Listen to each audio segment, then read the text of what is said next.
आप लोगों को बीच बीच में बैठकर विचार करना चाहिए कि हमें तो ये पता नहीं कि अगला दिन, अगला श्वास आएगा भी या नहीं।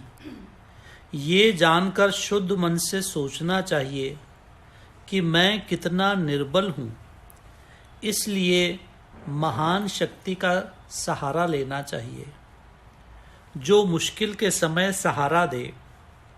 ऐसी शक्ति संसार में गुरु महाराज के रूप में प्रकट होती है। भक्ति मार्ग पर चल रहे हैं तो शुद्ध मन से शरणागत हो जाना चाहिए, बेफिक्र हो जाते हैं। ये जानना बहुत ज़रूरी है। जब तक हम अपनी कमज़ोरी को नहीं समझते तब तक हम निर्बल हैं। अपनी कमज़ोरी को जानकर महान शक्ति का सहारा लेना चाहिए। वो हैं गुरु महाराज, जिनके अंदर से भगवान की शक्ति काम करती है। इस जीवन में भी उसकी रक्षा होगी और चोला छोड़ने के बाद भी रक्षा होगी।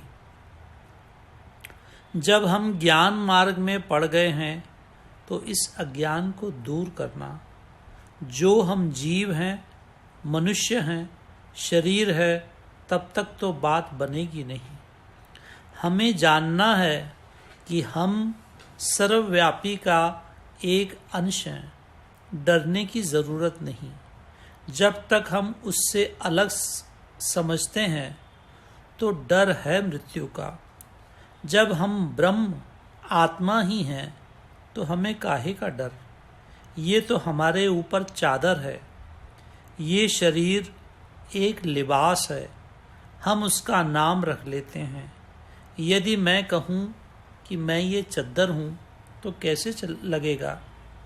सर्दी आती है तो गर्म कपड़े पहन लेते हैं, फिर गर्मी आती है तो गर्म कपड़े उतार कर फेंक देते हैं।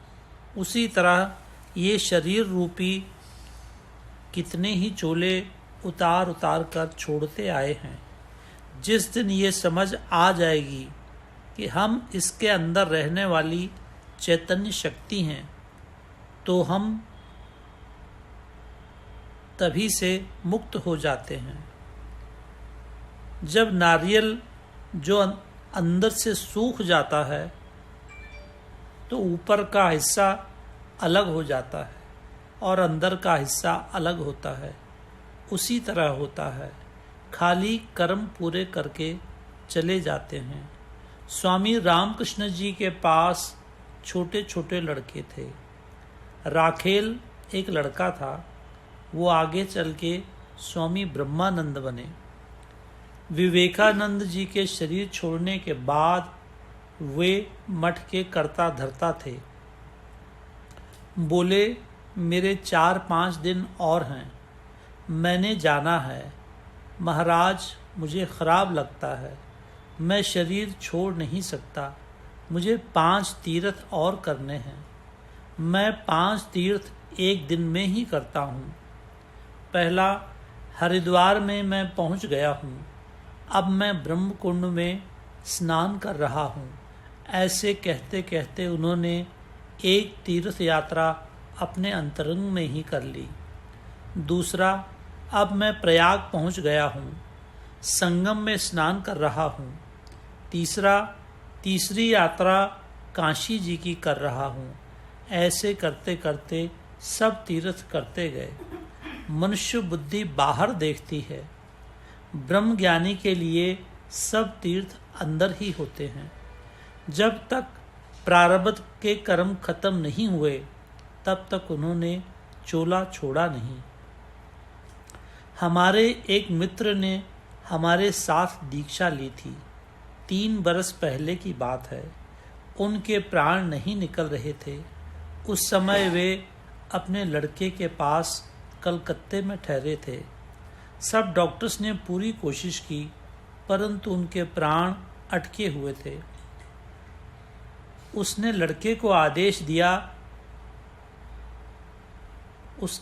को आदेश मिला कि 1000 रुपये का दान करवा, नहीं तो बहुत भोगना पड़ेगा। कष्ट सहना पड़ेगा। उस लड़के ने 1,000 रुपये उनके हाथ लगवाकर दान करवा दिया। 15 मिनट के अंदर उनके प्राण निकल गए। जब तक हिसाब पूरा न हो तब तक कोई नहीं अपनी मर्जी से प्राण छोड़ सकता। गुरु कृपा थी जो उस लड़के को आदेश हो गया, नहीं तो और तड़पते रहते थे। इनसे सबक लेने की ज़रूरत है। कोई ऐसा खोटा कर्म करना नहीं चाहिए। एक रीछ नचाने वाला था, वो खेल दिखा रहा था। एक संत वहाँ पहुँचे तो संत को देखकर रीछ ने उनसे कहा कि आप 15 रुपये 4.5 आने नचाने वाले को दे दो तो मेरी जून कट जाएगी। संत ने 15 रुपये 4.5 आने उसको दे दिए तो रीछ ने अपने प्राण छोड़ दिए। रीछ नचाने वाला उस संत पर बिगड़ गया कि आपने मेरा रीछ मार डाला। तब उस संत ने बताया कि पिछले जन्म में इसने तेरे से 600 रुपये लिए थे और बाकी लौटा दिए थे, परंतु हिसाब में 15 रुपये 4.5 आने बाकी रह गए थे और उसी कारण उसे यह योनि काटनी पड़ी। जानवर भी संत को पहचान लेता है। बजाय कि 2 महीने और तकलीफ उठाता, इसलिए मैंने इसके बदले दे दिए हैं। जो बीज हम बो रहे हैं उसकी फसल हमको ही लेनी पड़ेगी। नानक जी लिखते हैं, जो तोबा न कीती या करके गुनाह, नानक ऐसे आलम से होवे फना। सूफी मत के अनुसार पहली सीढ़ी है तौबा, अपने गुनाहों के लिए आंसू बहाना। नहीं गिरते तब तक आगे नहीं बढ़ सकते।